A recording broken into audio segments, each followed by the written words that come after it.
This is for educational use only. Our group grants permission for our instructor, Mr. Roldan Ardinis, to use this as educational material.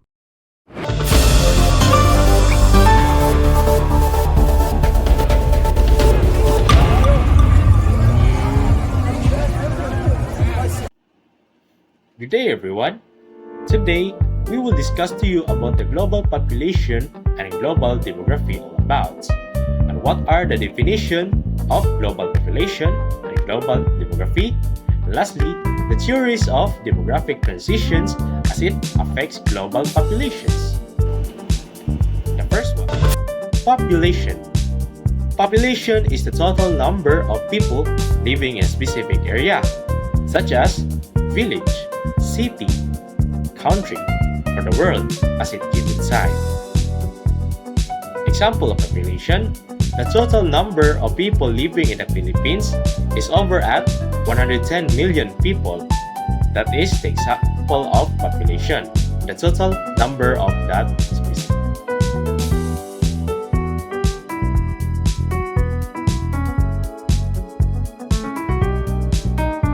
So what is demography?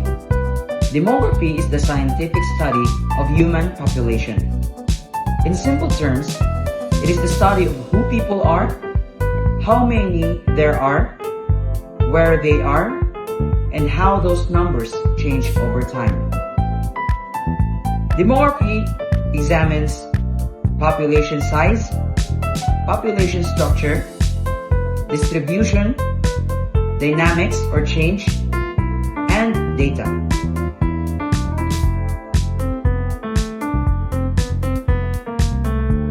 What is population and demography all about? Population is the number of the people living in the area, while demography studies how and why population changes.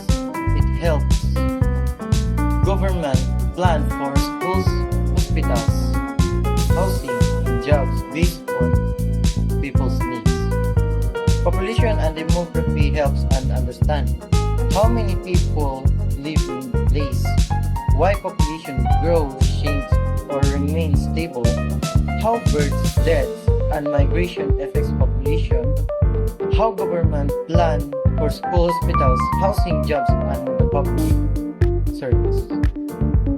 And today, let's talk all about the theory of demographic transition. So, the demographic transition theory explains how sa country population change that is developed in economically. So, there are 5 stages. So, the first stage is the high centenary, which is high birth rate, high death rate, and population grows very slowly.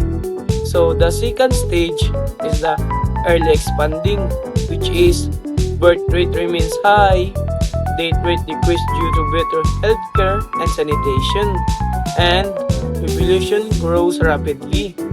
So the third stage is the late expanding. So birth rate begins to decline, death rate stays low, population continues to grow but more slowly. So the stage 4 is the low centenary, which is the low birth rate, low death rate, and population grows stable. So the last and the 5th stage is declining in some countries. So very low birth rate, death rate may exceed birth rate, population begins to decline and age.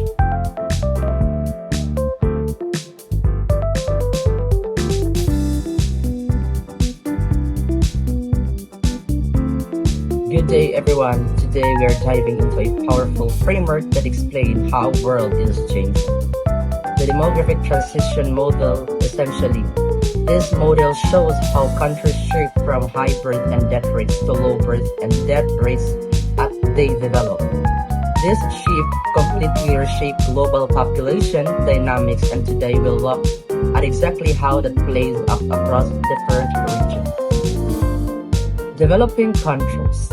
Let's start where the most dramatic change is happening right now. Developing countries, most of these nations are currently sitting in stage 2 and 3. of the demographic transition. In stage 2, access to medicine, sanitation improve, cause death rates to plummet while birth rates stay high. By stage 3, birth rate starts to decline, but they still outpace death rates. The result, population in this region are growing rapidly. Developed countries. Now let's flip the coin and look at developed countries. These nations are typically found in stage 4 and 5. Here, urbanization, career focus, lifestyles, and access to the family planning mean that birth rates have dropped significantly, leveling out with low death rates. In stage 4, population growth began incredibly slow. In stage 5, we see a striking shift. Birth rates actually drop below death rates. This leads to slow or even negative population growth, resulting in rapidly aging societies facing a unique economic challenges like shrinking workforce. The global picture and conclusion.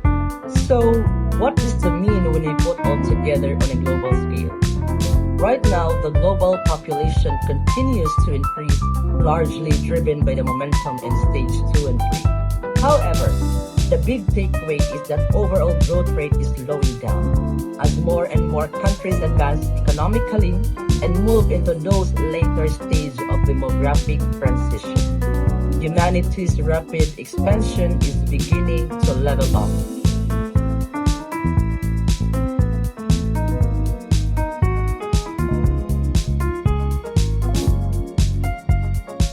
Here are the key terms to remember. Population, the total count of people in a defined place at a specific time. It's not just a number, it's also about who they are. Demography, the science of tracking and explaining population patterns. Think of demographers as the detectives who ask, where are the people moving? Where are some regions aging faster? What happens if birth rates keep falling? They use data to turn raw numbers into forecast governments and businesses to rely on. Birth rate. Number of live births per 1,000 people per year. High birth rates aren't just about fertility, they are tied to culture, religion, child mortality, and woman access to education. Death rate. Number of deaths per 1,000 people per year. This dropped first in the transition because medical advances, sanitation, and nutrition save life fastest, especially in infant and child deaths. Migration. Movements of people from one place to another, either within country or rural to urban, or across borders. Migration can mask what's really happening in a population. Demographic transition. The model showing how populations shift as societies develop, how they all connect. Demography measures the population. Birth and death rates are the engines of change. Migration is the wildcard that speeds it up or slows it down. The demographic transition is the pattern we see when all three respond to economic and social development. That's why countries like Niger and Nigeria are still growing fast, while Japan and Italy are shrinking, even though both are responding to the same forces, just at different points in the cycle.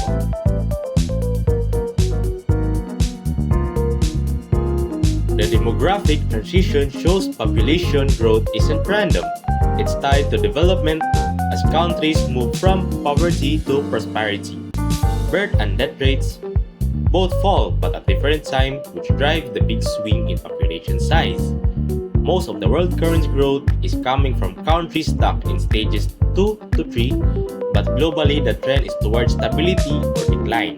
As more nation reaches stages 4 to 5, that's why overall population is still rising now but expected to level off later this century. For governments, it means planning shift from building more schools and hospitals to managing aging population and shrinking workforces. I hope you learned something from watching our video, and thank you for watching and see you next time.